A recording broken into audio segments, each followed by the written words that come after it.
You would be surprised by how little Christians examine their own faith, how little they consider how convincing the evidence is for Jesus as the Jewish Messiah.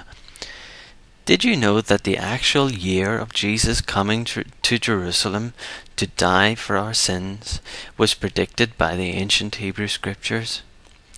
Remarkably, this prophecy was given to the Jews through Daniel, more than 500 years before Jesus was born.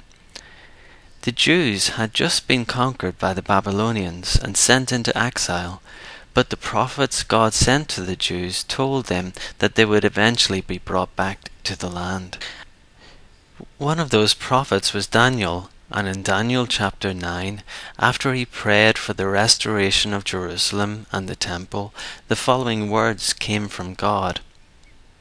77s are decreed for your people and your holy city to finish transgression and to put an end to sin, to atone for wickedness, to bring in everlasting righteousness, to seal up vision and prophecy, and to anoint the most holy.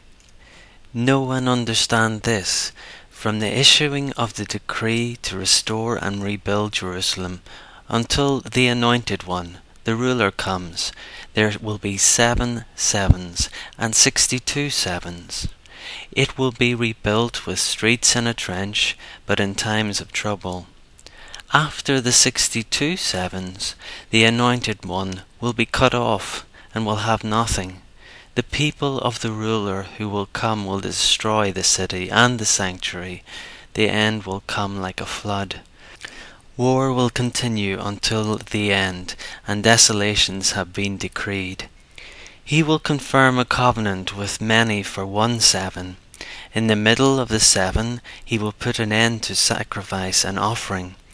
And on a wing of the temple he will set up an abomination that causes desolation, until the end that is decreed is poured out on him.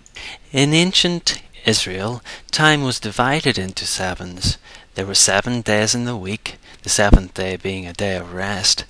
But years were also divided into 7s, and every 7 years, according to the Torah, the land was to be left fallow to allow the soil to recover, and personal debts were nullified.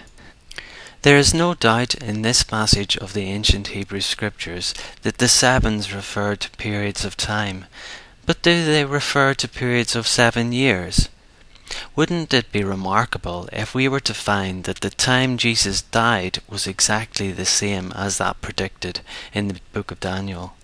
In verse 25, the time from the issuing of the decree to restore and rebuild Jerusalem until the Anointed One is described as 7 sevens plus 62 sevens. If you count these 7s as periods of 7 Hebrew years, then that's 483 Hebrew years, which is about 476 of our solar years. We know from independent archaeological records that the king of Persia made the decree to rebuild Jerusalem in 445 BC. Surprisingly, that means that Daniel, 500 years before Jesus came into the world, had been told that the Messiah was going to appear in Jerusalem in 31 AD, which is exactly what happened. Notice also what verse 26 says was going to happen to the Messiah. The Jews have never accepted that their Messiah should be a person who would die. But is that not exactly what verse 26 says? In the Hebrew language, is death not what cut off means? It certainly is. The last 7 years of the prophecy are subject to a lot of debate. Christians are divided as to its significance. Premillennialists like me tend to believe that the 7-year period is the same 7-year period that is mentioned in the book of the Revelation. We call it the tribulation. Amillennialists believe that it was fulfilled after Jesus died, but both groups tend to agree about the first 69 sevens. However, remarkably, the New Testament Christian writers, though they drew from lots of other messianic prophecies, never mention this prophecy, even though it seems to be the clearest in support of Christianity. The first Christians to discuss the significance of this prophecy were 2nd century church fathers such as Irenaeus and Tertullian.